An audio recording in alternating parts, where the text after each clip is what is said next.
Welcome back to another episode of Ballroom Chat. I'm your host, Samantha with Love.Live.Dance. Today, I am joined by Ryan Kenner of Ryan Kenner Photography. He is most well known for the amazing dance pictures that he captures from competitions. You've probably seen a couple on your newsfeed over the years. So I'm so excited to get to sit down and talk with him about dance sport photography, his tips and tricks for dancers to capturing that perfect photo, and just how he got into dance photography to begin with. So looking forward to chatting with him about that. Before we start, if you have not already, please do hit the subscribe button and make sure you turn on the bell to get notifications every time we post. Also consider giving us a thumbs up if you like the video. But without further ado, let's talk with Ryan Kenner of Ryan Kenner Photography. Thank you so much, Ryan, for agreeing to be a guest on today's episode. Well, thank you for having me. It's great to be here. So I feel like most competitors, at least in the industry, know you as a ballroom dance photographer. We see the Ryan Kenner photography all over the place at competitions. So what kind of got you into photography? And then ultimately, why ballroom dancing? Why dance photography? Well, I started just by taking pictures, just for fun. And then my parents used to dance, and I took it up at the end of college. And at a lot of the collegiate comps, I would take pictures just for fun. Some of the teachers I had at the time, Kathy and Randy, they're from Rhode Island, Kathy St. Jean and Randy Dietz, they put me in touch with Ron Cody when his photographer dropped out, because they knew I liked taking photos and was doing it a lot at the comps, at the collegiate comps. And so I had about 2 days or 3 days notice. They said, "Hey, do you want to shoot this comp?" I was like, I have no idea what I'm doing, but sure. So kind of scared shitless. I don't know if I can say that on here, but it was like, what the hell am I going to do? So I was like, all right, well, I know they need something to, they need a way to view the images. So I spent the entire time trying to code a website to get the images up for people to view, and ended up just scrounging up a lot of old Macs that I had around. So I had pretty much every single Mac that existed, from the,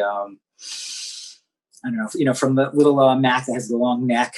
They had the commercials where it would look around like it was smiling, to, the big blue cube, the big blue ones, or colored ones they had. Some of the clamshell laptops. I had a variety of stuff. So it was almost like a Mac history show out at a table. And had just some basic generic websites so people could view their images. And I think my parents actually came down and were helping out. And I had no idea what I was doing. So, just tried to get, decent exposure and everything. And it was pretty, in hindsight, the images are absolutely terrible. And I think that was 2007-ish, sometime around then. And then... yeah, so I jumped into Pro-Am and was doing a lot of that with Lorinda McRaven. She was my the pro that I was doing everything with. And at some point, the comps, I got a couple more comps. Ron had 2 comps at the time. One was Constitution State Challenge, and the other was, now it's called Golden Star, but it was, I think it was North America. I forget what it was. But I was going to say North Coast, but that's a Cleveland comp I just shot. Anyway. So I started adding more of those, and I was doing software consulting at the time, and I wanted more time to dance. And, traveling, flying out on Sundays, working, all week, flying back on a Friday just to have 1.5 days at home for lessons and life, it just wasn't working. So I quit my consulting job so I could dance more. And then comps started, I got a couple more comps here and there. Pushed the Pro-Am a lot more, and just started adding in a little bit of portrait work and other stuff at the time, just to fill in. And portrait work started growing, comps started growing, and was like, all right, well, let's see where this goes. Obviously, since I danced and competed, it was a natural fit. And I don't even remember what year it was, but I've said, I married Laura, my wife, and, she was helping me out as well with this. And at some point, I think we had 18 weddings one year, and the comps just started coming in, and, we started picking up comps, and it was like, all right, well, I guess weddings are done. So I literally just closed the door on that. shot one or two, since then. People kind of really wanted it. And yeah, just lost my train of thought. But no, so yeah, we just switched over to the ballroom stuff, and that's grown, and we've been consistently, I think, roughly around 50 comps a year or so. Wow. So that's incredible. So I want to back up just a little bit because I don't think I realized that you were a competitor. I for whatever reason in my mind I was like, no, he's the photo guy. He's the guy that's at all the comps doing all the photos. I didn't realize you were actually a dancer. So you competed in collegiate through what university? I competed in collegiate with WPI, Harvard, MIT, it depended on where my partner was from. I was like, whatever. Okay. I was WPI to start. And then that was just, that was like 2 years or 3 years. And then just jumped into Pro-Am. So 2009 was the last time I did Pro-Am. So, I think we're in the finals at Ohio for a couple of years and at USDC. For smooth, and then we just started doing standard, and stopped and turned pro. And that was didn't really. Well, I'm not going to go into that, but then probably about I think 2014 or 15, I can't recall the year, but my wife and I started dancing together, and we danced pro until I think last year, Eastern, 2 years ago, Eastern, I think was our last comp. And then now we've got a 7-month-old. So we were like, no more dancing, we're done. But I think we both miss it. I know I miss it. Yeah. Yeah. And the door is never closed on dancing. You can always walk back through the door at any time, I feel like. But that's awesome. Well, congratulations on the little one. Yeah, I'm still, thank you. Yeah, thank you. Yeah, I miss him right now. He's not at home, so I just finished up a comp down in Florida, so I'm quarantining myself for a little while. But no, I've been teaching a lot, even since then. Just before the pandemic hit, it was just nonstop lessons with a lot of my collegiate smooth students, and I had a couple Pro-Am people, but haven't taught anything, haven't danced except for to rock Nicholas to sleep since I guess since March. Yeah. So was this weekend the first competition that you've been involved in since the pandemic hit, or were there other ones that you were able to go to? No. So the first one that I went, or the last one that I went to before the pandemic was, so we had I can't even think. It was New York Dance Fest, which was absolutely insane this year, followed by Heritage. So I just went back to them. And then I was supposed to go to St. Louis the next weekend, but I sent just a crew instead, just because I didn't want to risk anything. So I'd stay home with Nicholas and Laura, of course. But so they went there, and in the middle of the comp is when things just started shutting down. So they I think that comp kind of got cut short a little bit. They stopped doing a few of the events. People were backing out of it. So that was like the last event really before the pandemic hit was St. Louis for RKP. And then I did North Coast. That was the first one back for us. Everything else was like, yep, it's going to happen. It's going to happen. Then nope, nothing. So North Coast. And then that was pretty good. I felt pretty safe. During Kids Day, it's a little interesting. Yeah, I won't go into that. Not just there, but just in general. And then, but North Coast is pretty good. I came home and stayed away again for a little bit. Stayed away from Laura, and then used the time to actually bike, which is my new hobby during the pandemic. And then, yeah, so. Boca, it was the next comp out, which just happened, and that was down here. It was actually really good. Both North Coast and here we did photo and video, but it was actually, I thought it was really well run. Mark did a really good job. Hella didn't come down, the other organizer, Mark and Sarah Hella Rashel, and I guess she stayed at home to do work there, but they did a really good job with it. The crowd was great. and everyone's pretty good at the masks. So I felt quite safe there. And just now we're just the whole team that I had down there. We're just quarantining together for a little while, just to and before the next event. Yeah, just to be on the safe side and to be responsible adults in this new time. It makes sense. Well, it's good to hear that you're feeling safe at the competitions that are currently being run. I know that's a big concern for teachers and students about like, okay, how soon do we jump back into it? Are we ready to go to events? So it's good to hear, at least from your perspective, that the ones that are being run are being done in a safe way. So I want to jump back. When we were first talking about kind of how you got into this, you mentioned that looking back now at your first couple years of photography, you're like, oh, that wasn't really the quality that I'd like to have now.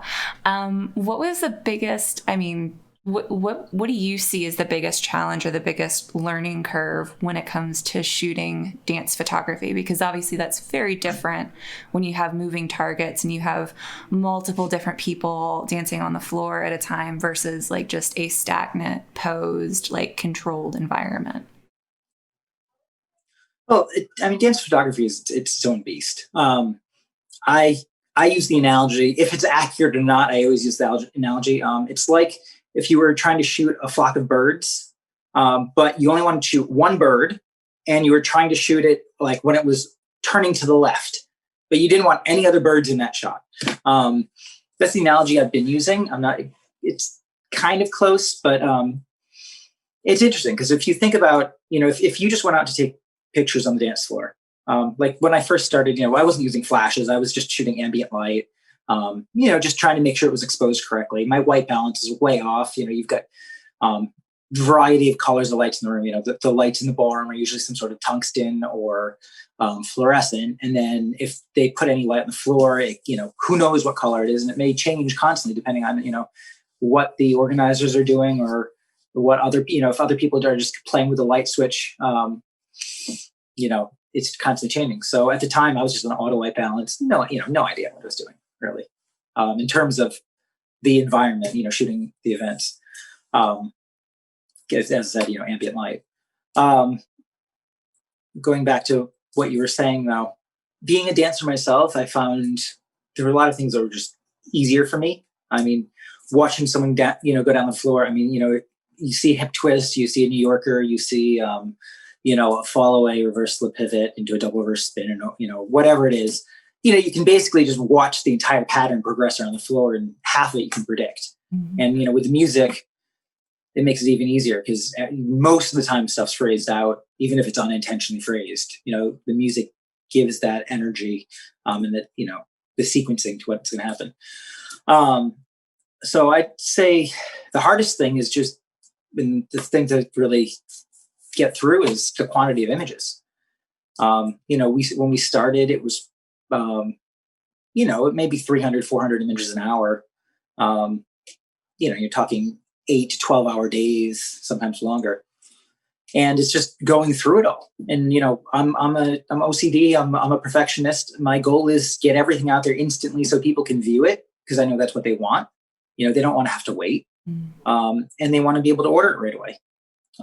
So I kind of set really high expectations for myself at the beginning anyway. And it was just a matter of how to do this. So biggest obstacle for me was how to get all the information out there, even if the images were, at the beginning, if they're okay or not, realistically, I don't think in hindsight that didn't matter. It was how do you present your product to your client? So, I've spent hundreds, if not thousands of hours coding stuff, trying things that just failed. I've probably purchased a subscription to every single, online website and bought every version of some sort of sales software you could. And they're all terrible for the industry. For what I want, there's just nothing out there. I've hired people to build software for me, and it's all failed. It's just like, here you go. So I end up going back and trying to code stuff on my own or rework things. So that's, I'd say, even harder than the photography side, just getting the product out there so clients can view it. And now, I mean, it's literally, it's real time. I shoot a photo and you can view it on an iPad 2 seconds later. I put a little bit of a buffer in there so we can control what gets seen and what doesn't. But sometimes we just, if it's a ton of stuff, we'll just let it go. But going back to it, the volume of images. If you got one person on the floor, it's kind of weird.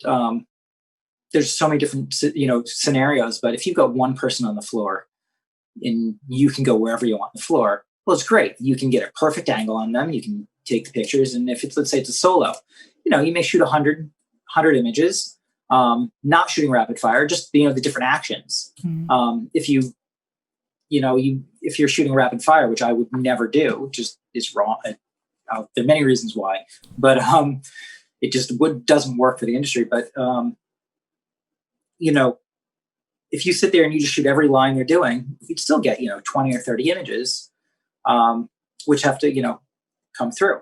Now imagine that they're facing the wrong direction, so you have to run around to the other side of the floor. So this other challenges. You go to the other side of the floor to get them. Now your background's terrible. So now you're trying to figure out what you do there. All right, well, of course you have to get the couple, so ignore the background.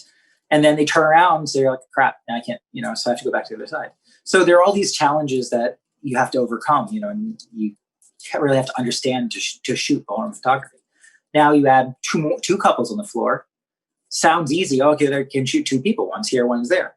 Well, they're both facing, let's say you're shooting from the center of the room, and one's on one short wall, one's on the other short wall, and they're facing the short walls. Well, now you've got nothing except both of their backs. So you go and you choose one or the other.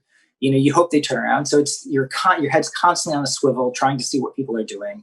Sometimes, I'll be listening to the music and I'll be shooting over here, and I'll realize that they're not going to have a highlight. The music's hitting a highlight, so I'll quickly switch over here to see what they're doing. And sometimes, you miss stuff, but you try to plan it and see. So it's really, it's interesting. Yeah, lot of challenges. Oh, I so I think I don't think. Go ahead. I don't think a lot of people understand. When you go to shoot, now let's say you get a final, you have 8 couples on the floor. They're all moving around. They're all blocking each other, hitting each other, avoiding each other, whatever it is. So now you've got to shoot all of them, but you also can't just be anywhere in the room. So you've got to be where, people aren't sitting. So you have to find a spot, or make your own spot. Half the time I'm sitting on the ground, or, people have photos of me literally underneath tables if the room's crowded, sitting prone like I'm shooting a rifle with the curtain, blocking everything, and my camera's just sticking through. Yeah.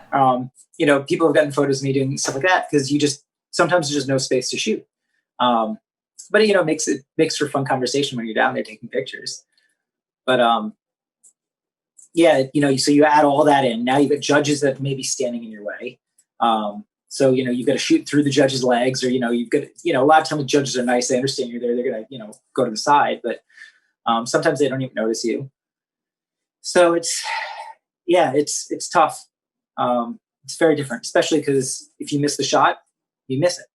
Your only chance is either there's going to be a callback, or if it's pro, you usually, it's done.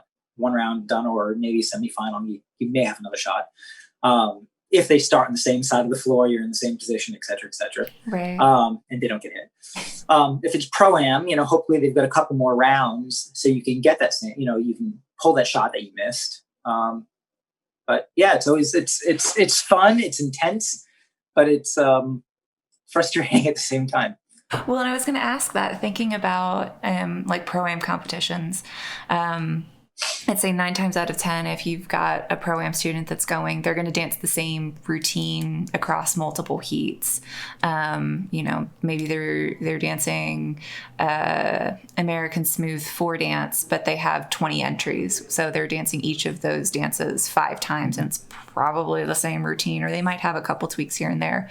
So do you make a mental note of what you see the first time a couple's on the floor and go, aha, okay, I want to see if I can get a cleaner shot of this, or, oh, I missed it because I was anticipating this from this other couple and I want to make sure that I catch that the second time. Do you kind of have that mental note of like, I want to make sure that I get this the second time around?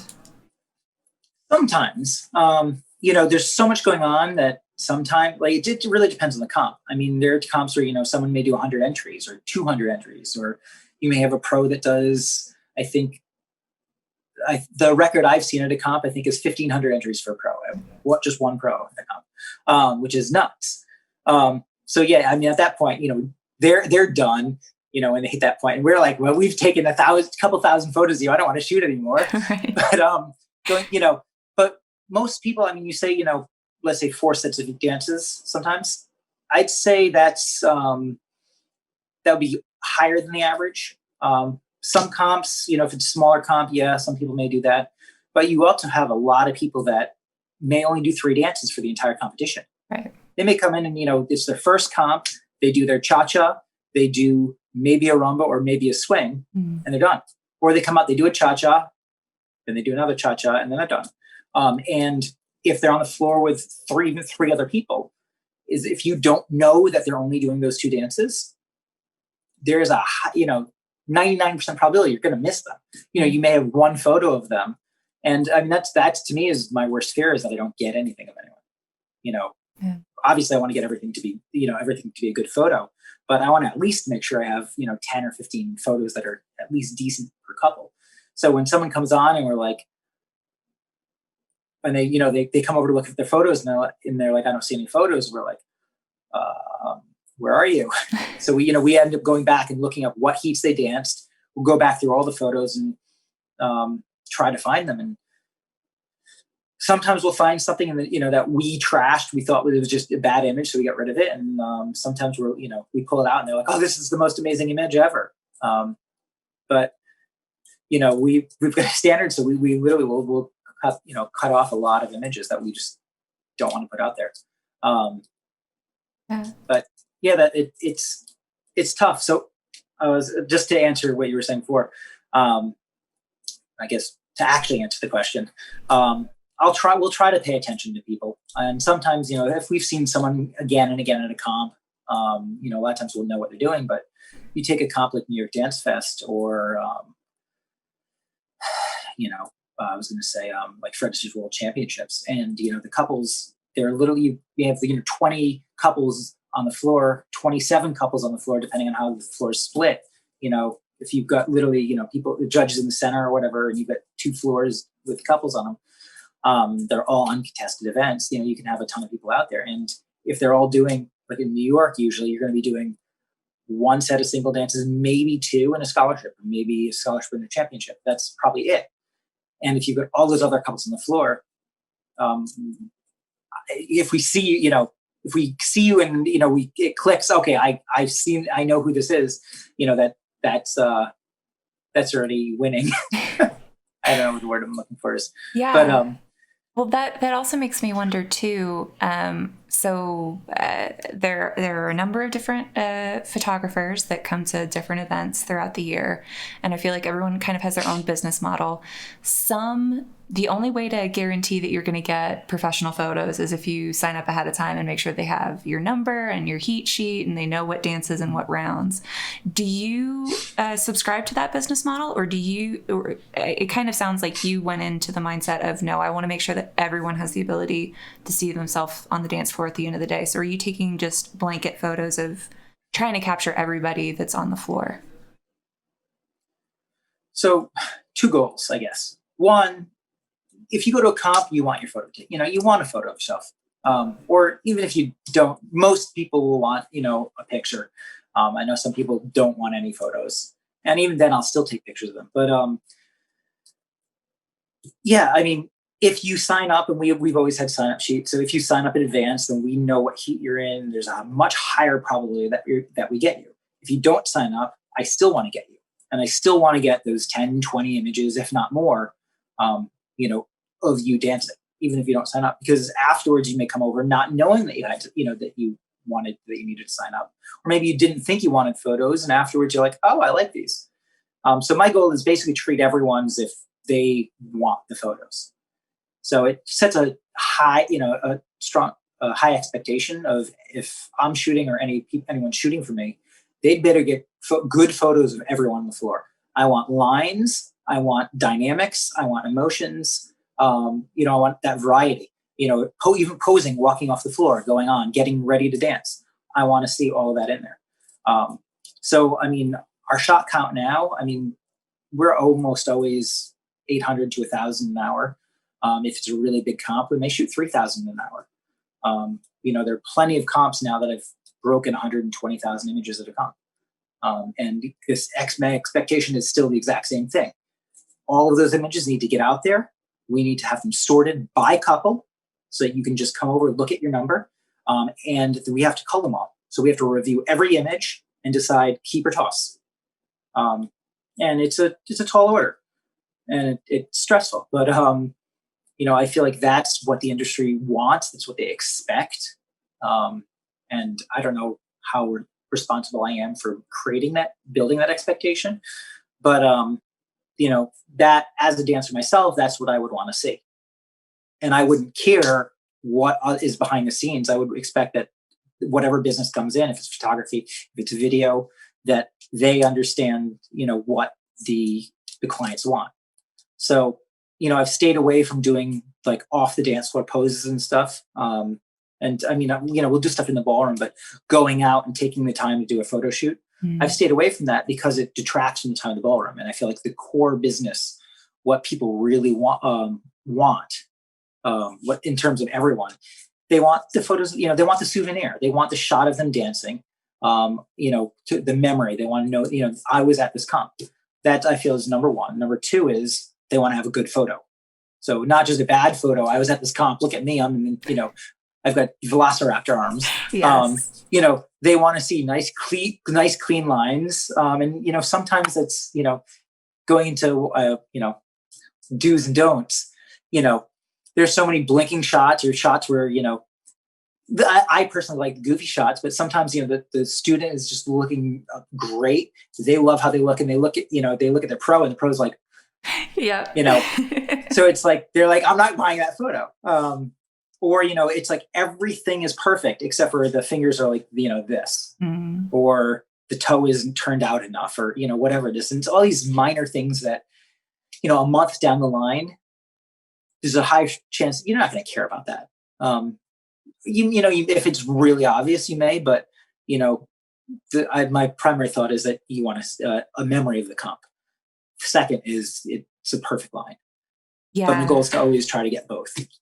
Well, and kind of jumping into that, so I want to talk about kind of like the do's and don'ts, the tricks that you would have for dancers to just be aware of when they're on the dance floor. I feel like the photos that I always get back of myself, I'm like, oh, I wish that was taken like a half second earlier or a half second later, because I feel like that line would have been more complete.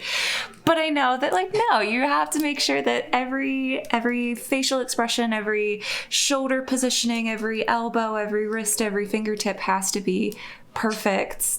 Well, not perfect, but you're striving for perfection every single frame, so that it doesn't matter where in the series you pull that photo from.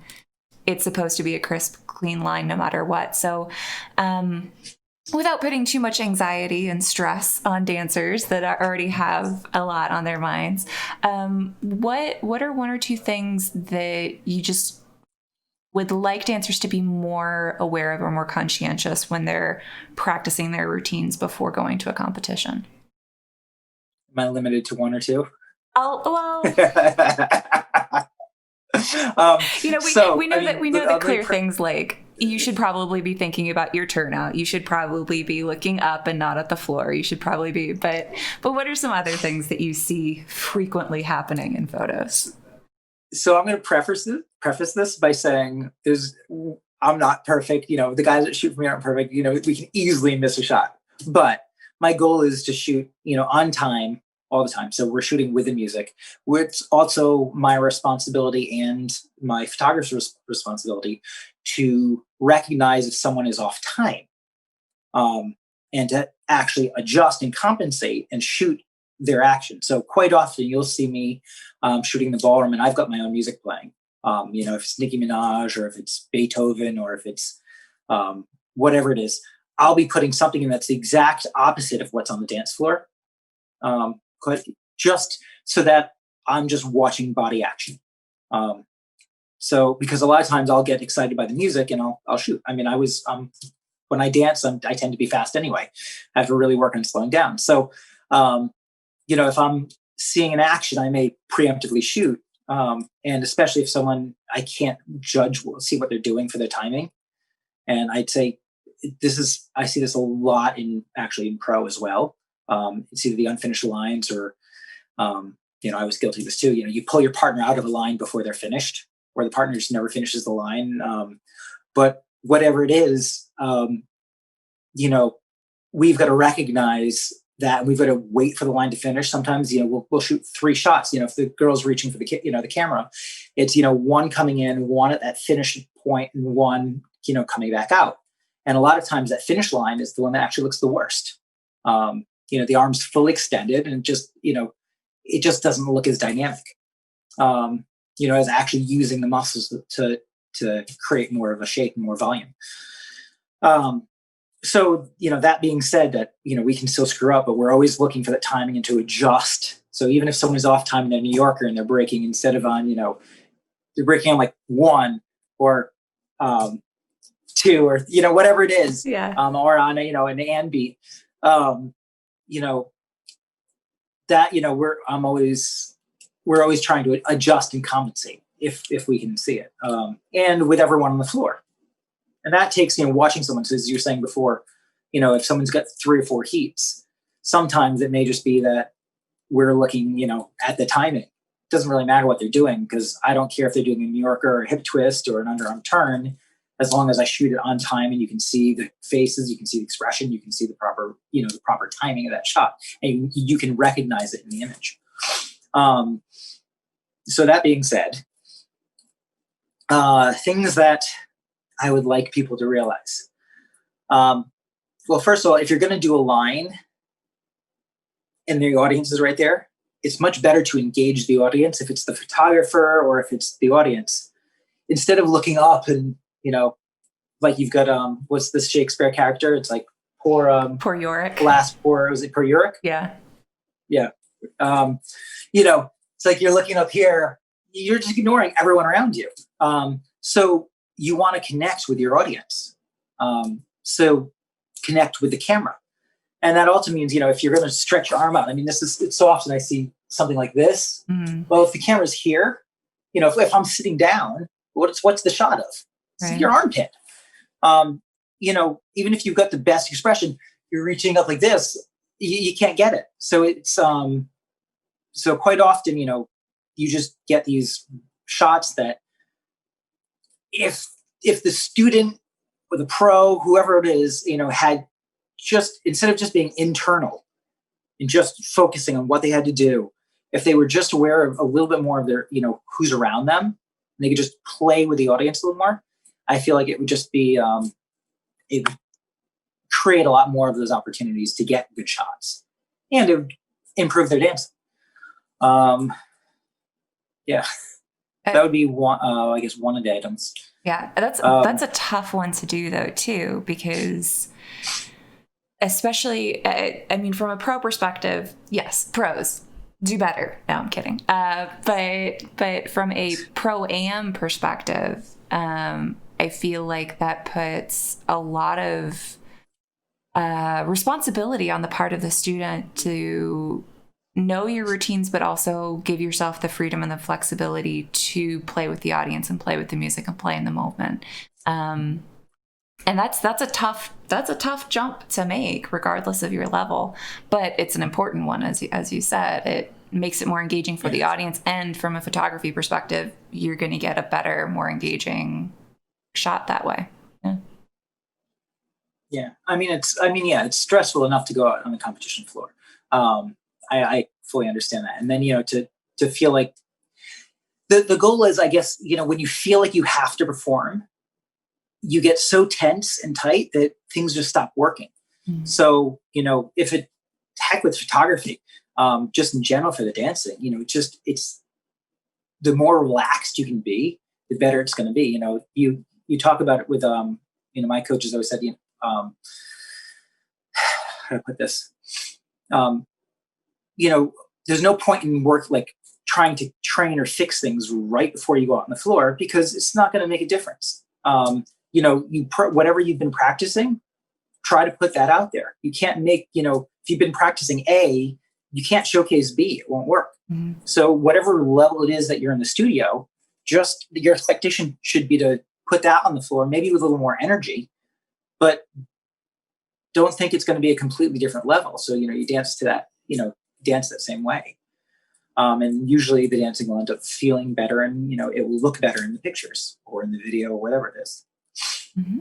So, so the other thing, I guess, going back to the question you had asked, those high kicks. We all love our high kicks, but there are so many amazing lines that we delete. No one will ever see them because they're all crotch shots. And we try to, even if it's a slight crotch shot, we'll try to delete it. So sometimes it's, that's on the dress designers. Sometimes it's on the, on the dress. Sometimes it doesn't really matter. But, we try to delete all those crotch shots. So it's, when the kick is straight to the camera, quite often I'll put the camera down intentionally, just so I'm not going to shoot it as well. Because I'll have people come over a lot and ask, can you delete those shots that you took? So we'll just try not to shoot it. But sometimes, we're hoping that the dress will just fall correctly and cover the crotch or whatever it is. Mm-hmm. So the shots, something we'll be, willing to post. Because again, we don't want crotch shots, especially of youth, going out on the internet. Even the pro-am. We've had people who are teachers and things say, their students have found their images online, and, that, created scandals and things like this. So it's, we understand that dancers, especially the pro-am students, don't want things that are inappropriate online. Yeah. So, that's why, especially, even when we post stuff, we try never to use a student's name. If we do, it's the first name, the initial, or whatever it is. That way there's a little bit of anonymity. Because, people can go in and view images. Yeah. Usually it's competitors, but. Right. It's so easy to find everything on the internet these days. So having that little bit of a buffer, because you do have students that maybe this is their hobby, or this is kind of the thing they do on the side, but they don't want their coworkers or their boss to know that they're dancing for whatever reason. Or with the youth, like, do you really want photos of 10, 11, 12, 13-year-olds easily searchable, easily findable online? So having that little bit of buffer is nice. Along with the high kick lines, do you do the same filtering then for some of the Latin, like, skirt, like, hitch ups, where it's very clear that you're supposed to be showing the bloomers, or the tops that, aren't 100% secured when they go out on the dance floor? Yeah, and there's definitely a lot of ladies. Please tan fully. And there's sometimes you just, everyone's heard the stories of unfortunate circumstances, but yeah, definitely there are a lot of shots that people don't want out there. And our goal, that's why we go through everything, and sometimes it takes us a little bit longer to get images posted, especially if it's a giant comp. New York, I think this year their entries were so much more than anyone ever anticipated. And I had planned it for a regular size comp, and all of a sudden it just exploded. The number of competitors that were, it was insane. But that took me not a long time, probably about a week to a couple of days longer than normal to get everything out there, because there was just so much data to process, to sort everyone, but also to go through all the images. And, we're never perfect on it, but just try to make sure we get rid of all of those bad images that, and what bad from our perspective, again, crotch shots, boob shots, something that's just completely not flattering, a spin where someone's face is out like this, or, the arms are just flying all over because it's centripetal force. Those are the things we want to try to, we don't want, no one wants to see that, even if it's really cool that you're spinning that fast, you don't want to see it. So, the goal is get rid of that stuff. Makes sense. It makes sense. I want to give a big thank you to the Ballroom Box for supporting the podcast. They are a quarterly subscription box by dancers for dancers. I personally love the shoe socks from the summer box. If you are interested in subscribing, you can go to ballroombox.me and use the promo code BallroomChat at checkout to save 5% off your first box. Thank you again to Ballroom Box for supporting the podcast. So you brought up tanning. I am very pale. I am affecting the white balance on my camera all the time. That's why I have to sit right in front of this thing, which is pure white, just so it knows that I am not the white balance. There is, let's say, a little bit of a discussion whether smooth and standard dancers should be expected to tan at the same level as Latin and rhythm dancers from a look on the floor perspective. Even if I do like a medium tan, I'm still very, very, very pale when I go out on the dance floor. So from a photography perspective, is there a benefit to having a little bit of a darker tan on a dancer to get a more crisp, clear photo? Or no, is it more the tanning discussion is really just an aesthetic question from a judging perspective?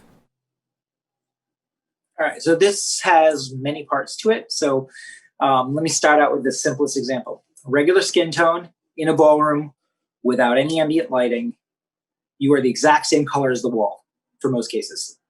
The lighting is completely flat, so the cameras cannot differentiate between the colors.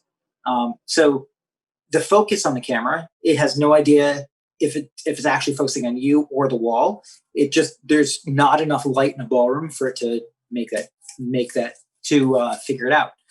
So when you are the same, even a similar shade of color as the wall, it's a problem.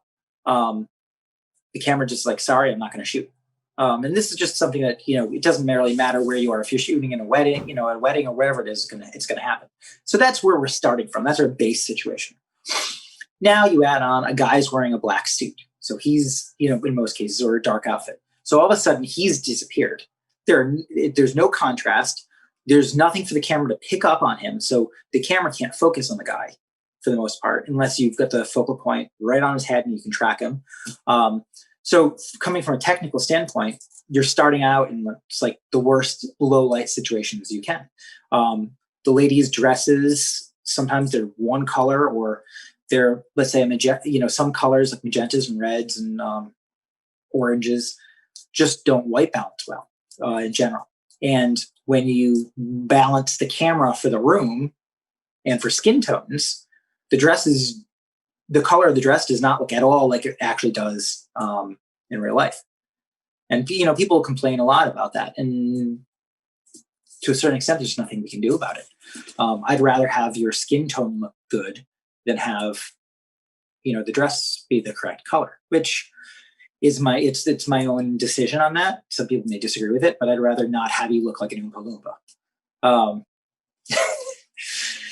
So going to tanner. So when you add tanner, obviously you become darker. The benefit of tanner is that you have a much more even tone. If it's done well, your skin tone is smoother.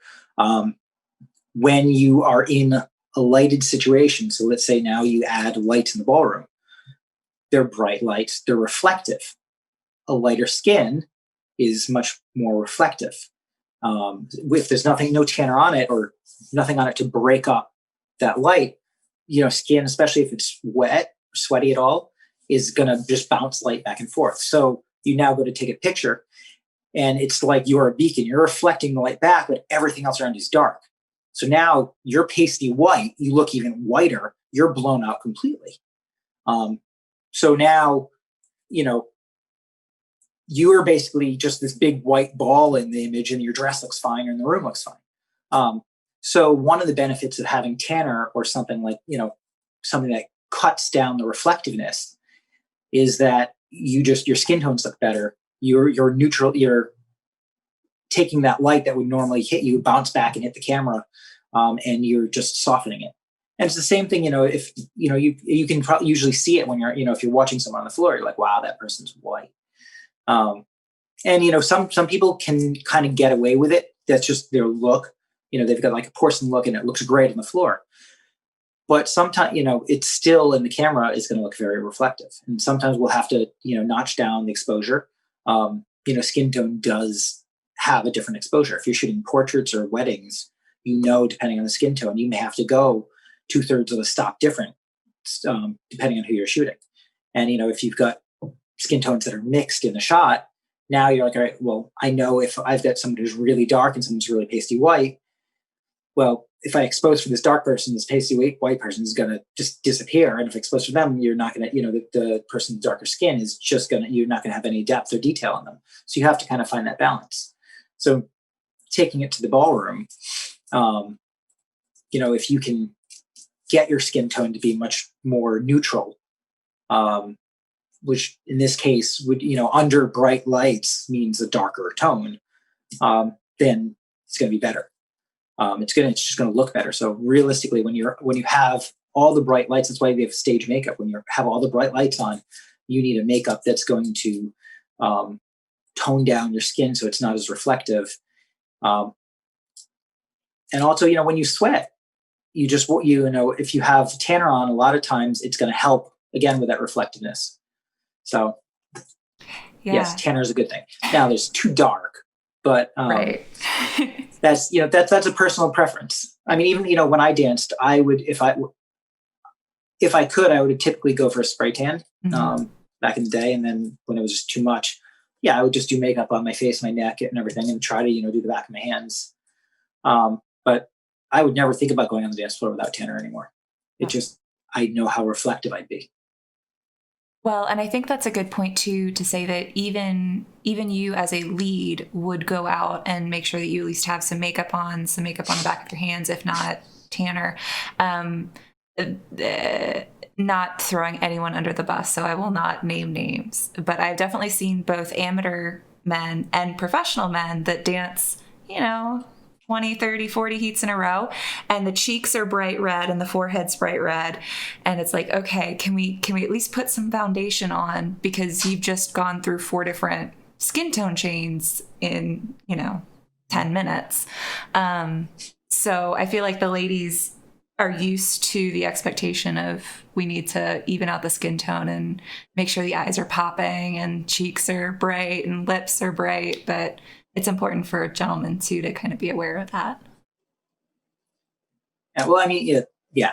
I mean, even I think the most I've done for pro-am, I haven't done as much pro-am with students, but I think the last decent comp I did were 3 students. It was like 30 or 40 heats in a row, just doing standard. And I put tanner on, but, after first couple, I sweat like there's no tomorrow. So my tanner was just disappearing. And, I knew my face was probably streaky. I wanted to put stuff on. I couldn't. So I was like, all right, well, what do? Just take it off, I guess, just wipe. But, it's just, even if it's not looking good at the moment, just to always have that in mind, the moment you've got a chance, just clean it up. And that's, I think, for pro-am instructors, guys or girls, sometimes they don't do it just because they're doing so many heats. It would be silly. It's going to look bad as it starts to, fade off. If you start dabbing yourself and you don't retouch it up, it's not going to look good. And I think it's more with the guys. You see the streak lines or whatever. But so a lot of that's also the product and how it's put on. And I feel like quite often, even when professionals sometimes will do the makeup, this is a big one actually. Sometimes the women will get a makeup, and I don't know brands, but they'll do something where it has that SPF inside of it. So it's like it's SPF 10 or SPF 15, which has this reflective white underlying tone to it. So all of a sudden you get in the ballroom and you look like you're silver, even though right up front you look fine. Once you get under the lights, you actually look silver. And when you take a picture, it doesn't look good. I'm like, it really, where I almost don't want to shoot because I don't want that person to see how it looks. Well, and this happens every couple comps you see it. Yeah. Well, and I think you made a good distinction that we're talking about stage makeup, right? If you went to a ballet and watched the full performance, you go, oh my gosh, those dancers are so gorgeous. Those actors are so brilliant. And then if you met them before they took their stage makeup off, you go, whoa, right? Because it's just so blown out and it's so overdone and it's so heavy. When we're talking face to face, the expectation is, okay, you want, this style of makeup, right? That might be more natural. That might be more glam. That might be whatever. It might be nothing. But as soon as you put stage lights and sweat and movement and distance, you have to think about the makeup and the skin tone and the hair in a completely different sense, because what works up close is not going to work at a distance. Yeah, that's very much the case. Oh yeah, then you've got the tanner that comes off in seconds. So 2 seconds into a cha-cha, the male's white shirt is now a beautiful orange tone. That doesn't look good in photos. So from my perspective, it doesn't look good on the floor either. The judges see it and they go, okay, they used the wrong product. So from a judging standpoint, you look at that and you go, and you turn away. It doesn't matter what level the dancer is. That's not it's not a good night for them. That's, I would say, probably the initial thought. That's what I would think. And having judged some of the collegiate comps, the moment you see something like that, you're like, oh, okay. And it's collegiate, it's different, but it's still, it's a turnoff. You don't want to necessarily watch that because you keep seeing the tanner come off and you see it getting on the shirt. So I think sometimes, even for the guys, if it's the tanner they're wearing, the tanner the girl's wearing, that can affect the performance as well, because they may know it's coming off and affect them. But from my perspective, that no one's going to want to buy it, or the chance that they're going to want to buy that photo now, even if it's a perfect photo, you got orange marks all over the shirt. So no one's going to want to get that. So, now I've got a choice. If I'm, from a shooting perspective, do I want to still shoot it, get the regular shot, and hope they buy it? Do I want to crop it in and see if I can get some sort of artsy abstract shot that avoids as much of the shirt as possible? Or do I not shoot them? And I want to shoot them, so I'll kind of play back and forth with, what we do. So, and all that's, those are all split second decisions. Right. Yeah. The other thing to keep in mind as we're having this discussion is, the rounds are 1:15, maybe 2 minutes if it's a pro final. A minute for Pro-Am, 1:05 is usually good. 1:15 for scholarships. Yeah.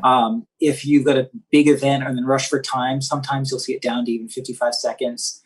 I've been at comps which are, not run to par, where they've had to cut it down, 50 seconds, even 45 seconds sometimes. Yeah. And, it's not fair to the dancers, but, from a comp organizer perspective, they just have to get everything in. Right. And I've seen comps where, DJs have forgotten that the music was playing. I was on the floor, I think it was 1:55 for a tango once. And, we hit the end of our routine, which we've never hit before. And I'm like, well, now what? We got to start repeating it. And I'd never practiced it, being an idiot. We had never practiced going through that far. So, everyone just know that. Repeat your routines and make sure you know how to repeat them, just in case the music keeps playing. But at some point, you either just stop and you go ahead. I was just going to say, I was at a competition once, small, one day local, just kind of fun mess around comp. But I think they were stalling for time. So suddenly our rounds were 2 minutes, 15 seconds. So we repeated our foxtrot 3.5 times before they cut the music, and was like, well, this is what it is now. That may be a record. I've never heard of things going above like about 1:50, except for in one situation where there were some pro events where the music just happened to continue on and on for about 2.5 minutes. Um, I'll just end there for multiple events. So, but I think that's rare. Usually, especially if you're pro-am, planning out to have a minute 15, minute 30 max is more than enough. And, but that's tough because if you've got, let's say it's a semi and you've got 12 couples on the floor, from my perspective, that gives me 7.5 seconds per couple to shoot. Just 90 seconds, 12 couples, it's on. And to get, that's per dance. So you've got, times, let's just do a 5 dance event, that's 37 seconds per couple, over the 5 dances that you can shoot without having time between. So that's watching what they're doing, that's actually shooting. So it's it's when you break down the numbers, it's challenging. Well, and that makes it all that more impressive when you do get the perfect shot for the couple, right? Because that means that in those 7 seconds, everything came together. They were at the right spot on the floor. They hit the right line. You were ready. It was on time. It was there. It was perfect. Like that's incredible that you can get crisp, clean, perfect shots in 7 seconds. What are some tips or some suggestions for photographers that are thinking maybe they want to try this dance sport thing? I'd say the biggest thing is don't worry about screwing up and play. Learn the most important things. Learn how to use your camera. So know your ISO, know your aperture, know your I'm blanking, your shutter speed. Just know what they do, know the relationship between those 3 items, and learn about color a little bit. Flash, who cares? To start out, it doesn't care. You don't really care what if it's perfect image. You should just care about timing. Shooting the line, so watching what's happening on the floor, and just try to get the image exposed properly. So if we're going into technical details, I would say this to anyone. The way I break down photography, I try to keep it simple, ignoring numbers. The primary thing to look at is your depth of field, which means, is the background behind you blurry, or, is it sharp? Are you, how much detail do you see in the image? So it's like, the iPhone's portrait mode, right? If you use portrait mode, everything's blurry except for you. And if you don't use it, you see the entire depth of the image. So the question is, how important is that to you? Usually the lower depth of field. So, the more blur you have, the more light the camera lets into the image. So there's a little extra consideration there, but, your first item is how much, blur do I want? Do I want to make sure that everything's sharp? Okay. So let me just I'll just give everyone a number, an f4. So 4 as your aperture. So based on that, now I have to think, okay, what's next important? Well, that's going to be my shutter speed. Do I need to stop the action? Do I need to get it? Is it okay if things are blurry? And that's an artistic choice in some way. So some people want to get a motion blur and everything, and they can go down to a different, a lower shutter speed. So something like 1/60th or something like that, or even lower. But for most people that just want to get a nice clean shot, you're looking at something like, if the room is well lit, you may be at 1/500th of a second. You may be at, you have to really be something over 1/200th, 1/300th to get something sharp though. So once you get those, so you just kind of set those numbers, and there's always a relationship between them. So you get your, to back up a little bit, you've got your aperture here. Let's say you've got your ISO here, and you've got your shutter speed here. So you set your aperture. You basically you could take a picture on automatic. You just look at what the settings are, and you say, okay, well, I want my aperture to be this. This is fine. My shutter speed, I need that a little bit higher. So let's go from 100 to 2/50th. So you roll the dial, and let's say it's 3 notches, 5 notches, doesn't matter. Just pay attention to how many notches you moved it. And then you say, okay, well, my ISO, the third item that I haven't talked about, is how much light this is not exactly it, but just assume that it means how much light your camera can allow in, how much additional light. So you're going to adjust the amount of light that comes to the camera. So you say, all right, if I bring my shutter speed up, I'm darkening the image. So I'm going to roll, if I roll my shutter 5 notches to the left, I'm going to take my ISO and I'm going to move it 5 notches to the right so that the exposure is still the same. So it's basically, you move one of the buttons. It doesn't matter any of the 3. You move one of them one way, you have to move another one the other way to keep the same exposure. And exposure, of course, is just the, this is how exposed the image is. The lighting of the image. So, right now we're decently exposed. I don't know, I've got a nice white background, so it makes it easy, I guess. But, it's not blown out. It's not dark. It looks good. So those 3 items, just playing with those and just playing with that relationship. You don't need to know what the numbers are. Just know if I move one click one way, I have to move another click up the other way. And the order, your order of preference, the order of operations, just like, your basic math, you set an order of operations here. Do your aperture, do your shutter speed, do your ISO. And then once you get that down, then you can play with your color and say, well, let's keep it on auto white balance. Let's try tungsten. Let's try, all these settings and see what works. Awesome. And then, I certainly would make an assumption how you're going to answer this, but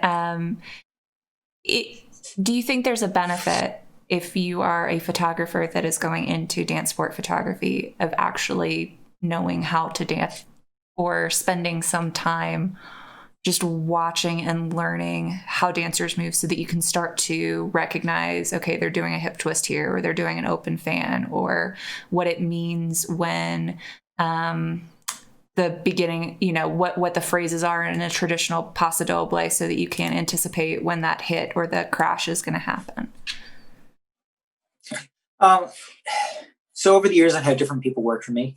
Some have been photographers, some have been videographers. Some didn't have any knowledge of either of them, and some were dancers. So, maybe with a little photography background or not, didn't really matter. What I found, and it varies per person, but if you're coming in with a technical knowledge, quite often you also have your set way of doing things, which may work for you. If you're working for me, for instance, I have a specific goal of what I expect every image to look like. And I want them to, people may call it boring, but I expect every image to have the same feel. So the product is consistent. So a photographer may, can get that right off the bat, someone who's a photographer. But they're going to look at the dance floor and they're going to just have no idea what's going on. They're not going to know how a competition's run. So their entire day, they're staring there like, I don't know what's going on. The fact that, we're going to go through different styles through, if it's, one-day comp, you're going to start, let's say, with, rhythm or smooth, you're going to switch over to Latin or standard, and you're going to jump through the different styles. And at the end, you may have a section of youth that does the same thing. You've got your single dances, you've got your multi dances. Sometimes you'll run all of your single dances, then do your scholarships. Sometimes you'll do, bronze, go to the multi dances, then you'll do silver, go to multi dances. So there's no understanding just of how the event runs. Never mind the fact that now it's not just looking at one person taking a picture of them, they're dancing, but now you've got 10 people on the floor. You don't know when they're coming back on again. Again, going back to how the event runs, you don't know if this is your only chance to shoot the couple. You don't know if they're going to be on the floor 50 times. If you've got 5 couples on the floor, you don't know which one is going to be on again versus which one's not going to be on again. So they have an actual photographer that doesn't, or someone that doesn't know dance ballroom is going to have a big disadvantage versus someone who doesn't even know how to use a camera, but knows the industry. So I found, you take someone who knows the industry, or you teach someone about the industry first, and then you say, okay, the camera's all set to go. All you need to do is keep them in frame and wait for, some dynamic action and shoot. And, you start them out as, with training wheels, and you're not going to use their images, but, or whatever. And you let them shoot and look at the experience. So I feel like, at least from my perspective, how I run the business, you don't need the photography side to start. I'm there, or one of my guys is there to help you through that and to train you. What you need to understand is the dancing. how, what the comp's like. So, quite a few of my people, when they first come to work for me, they're not going to take a picture. Even if they want to take pictures, they're going to sit at the table learning how the comp runs, seeing examples of all the images first before they even go out there. Makes sense. So again, that may be just me, being a stickler for having everything, I don't want anything bad out there. I want, I know what the expectation is, but that's really what it takes to do it. You need to understand your environment. You wouldn't go into a portrait shoot without understanding what your client wants or the location you're at. You wouldn't just say, "Oh, here we go, let's do it." You'd want to research your location. Say, "Okay, I love this. I like this location. I like the background. I like, you've got the ocean or the trees or the mountains behind you, and you've got this, one tree that we can pose you at." You'd set up in advance. It's the same thing here. I go into a ballroom. I know if I want to get something that the client wants, ideally, you're going to have the background in there. You're going to know what comp it is, and it's going to look nice. Ideally, there will be people in the audience, but they're going to be blurred out enough so that you can just see the couple. And the primary focus of the image is going to be that couple, not just a candid of the entire floor. Not like that can always happen, but that's the goal. So. Awesome. I think I over-answered that question again. No, but that was good. If folks are listening and they've ever thought about becoming a photographer or they kind of want to know the ins and outs, I think that was a great answer. Well, thank you, Ryan, so much for being a guest on today's episode. If people want to find either more about you or if they want to track down some of their old photos from competitions, how can they do that? RyanKennerPhotography.com. Everything's there. I've never deleted anything, don't plan to delete anything. So everything is still up, even from way back a long time ago. Some of it's hidden, but it's all there, and contact info's there. So awesome. Or just come find us at a comp. Definitely. Well, we will put that information in the description box that goes out with this episode. So hopefully folks can check you out. Thank you so much for watching today's video and watching today's interview with Ryan Kenner. If you would like to find out more about his photography, you can do so using the links in the description box below. As always, I've been your host, Samantha with Love.Live.Dance. We do this every Monday at 10 a.m. Mountain Standard Time. So make sure if you are not already subscribed that you go ahead and do that. And you can find us across social media at Ballroom Chat on Facebook, Instagram, and Twitter. We also put these interviews out in podcast form. So maybe you or a loved one prefers to listen to podcasts while you're in the car or while you're doing work around the house. You can find all of those episodes at ballroomchat.com, or you can find them on your favorite podcast platform as well. Thank you guys so much for tuning in. As always, stay safe, stay positive, and we hope to see you dancing very soon.